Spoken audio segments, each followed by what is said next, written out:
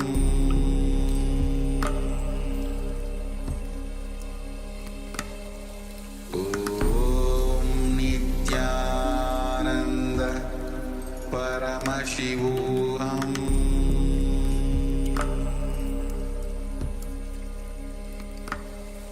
Om Nithyananda Paramashivoham.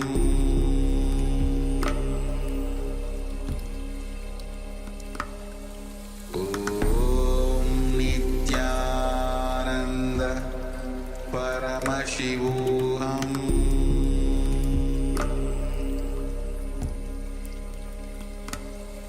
Om Nithyananda Paramashivoham.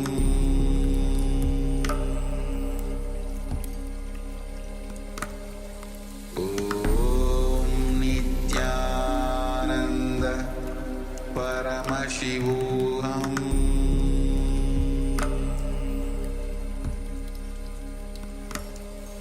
Om Nithyananda Paramashivoham.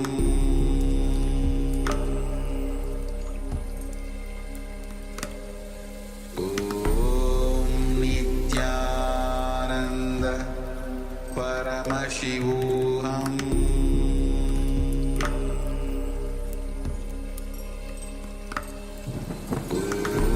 Om Nithyananda Paramashivoham.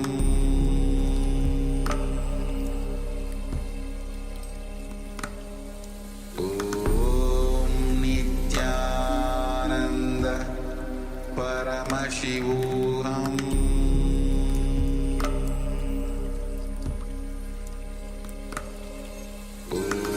Om Nithyananda Paramashivoham.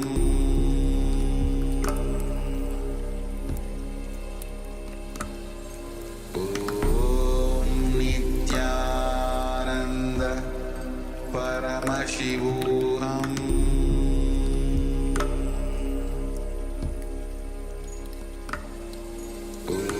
Om Nithyananda Paramashivoham.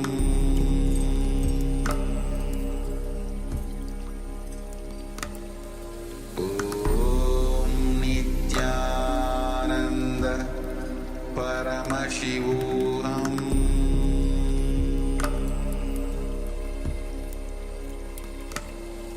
Om Nithyananda Paramashivoham.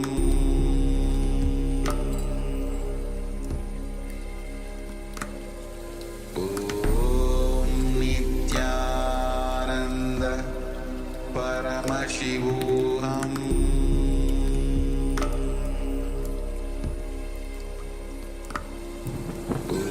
Om Nithyananda Paramashivoham.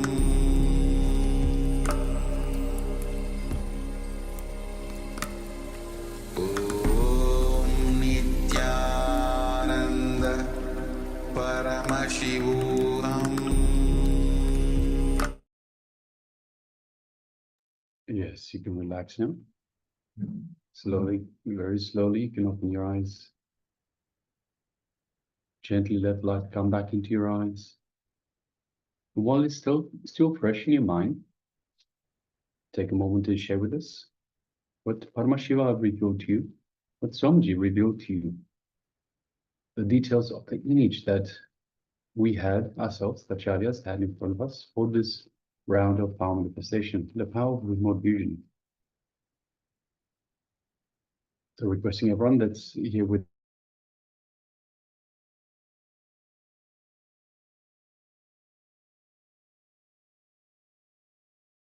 on YouTube page. Take a moment to share with us what was revealed to you.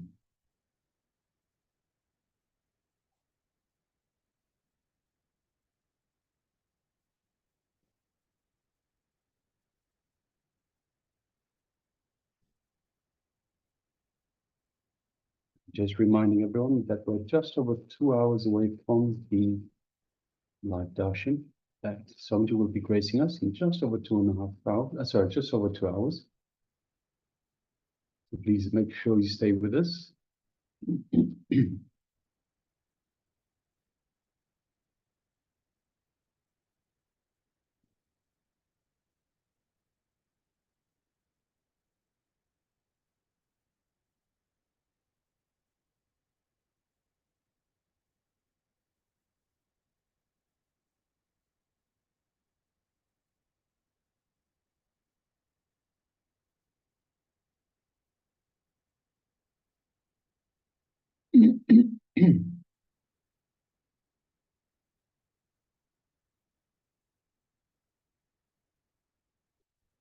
Yes.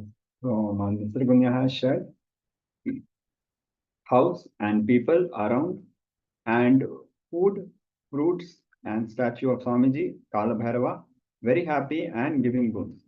Thank you for sharing, ma'am. Yes, thank you very much for sharing, ma'am.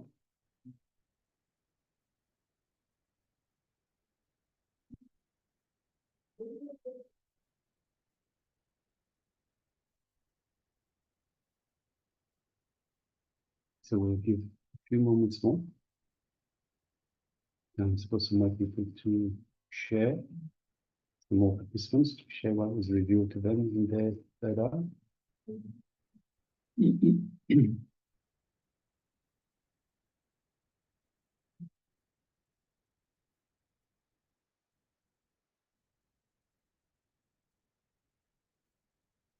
All right, so let us review the image that the acharyas had in front of us. So yes, this is the image that we had displayed for you. So you can see a beautiful red flower amidst some moss, some grass and moss on a stone structure. It can be a big mountain or it can be just a stone. We don't know from this view. And the stone is black in color and you see the green moss all around. So this is what was actually projected. And Manitra Gunya saw house and people around and food, fruits and statue of Swamiji, Kalabhairava, very happy and giving boons. So actually today is Kalabhairava Jayanti, so that is one thing. And also if you look at the color of the stone is very much black in color. It could have been very much the same stone, granite stone, which would be used to make a deity of Kalabhairava. Both the color as in the color is black. Kala means time, and also Kala in a different sense, in a different meaning also means black, not the same as Kala Bhairava. So if you would just allow the revelation to go further, you might have just clicked with the black stone and it would have just spontaneously clicked Kala Bhairava. So that is how Paramashiva will be revealing in a very unique way for everyone. It might not be the same for Manitra Gunya or any other participants, but as you play with the powers, you will be discovering layers and layers of revelation. Thank you for sharing, Ma. Yes, thank you. Well done, Ma. Congratulations for manifesting. All right, so with that, we're going to move into the next segment. So once again, the next segment will be a revelation from the Supreme Pontiff of Hinduism on collective consciousness. So requesting everyone once again to please come to the space of listening. Let us sit comfortably with the head, neck, and spine in a straight line. As we hear from the Supreme Pontiff of Hinduism on these great revelations, great sacred secrets. So we'll be going into collective consciousness and also in terms of reality and dream. So what is reality and what is dream? And how you differentiate between one and the other. And are they really the same or are they different? So all these questions, the Supreme Pontiff of Hinduism will be revealing in these next revelations. Let's begin.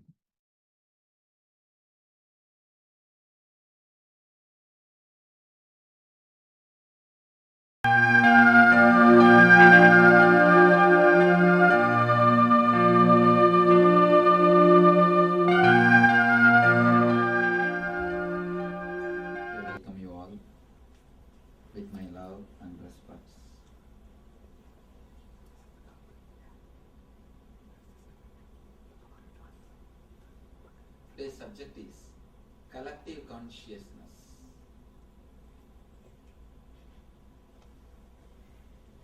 To tell you honestly, I was always afraid of speaking on this subject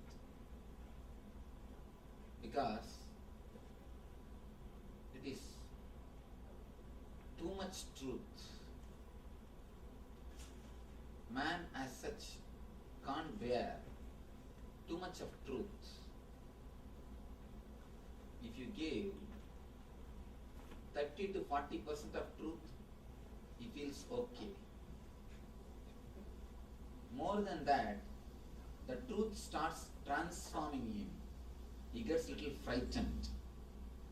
He feels the ground on which he is standing is just slowly moving away. I tell you honestly, we really don't want truth. If honest truth is given to us, there will be nobody here except empty chairs. The moment honest truths are given, people get frightened. Usually people get frightened. One of the Western philosophers, he writes beautifully that one of his important books title is, please don't take away the lies, let man live on them.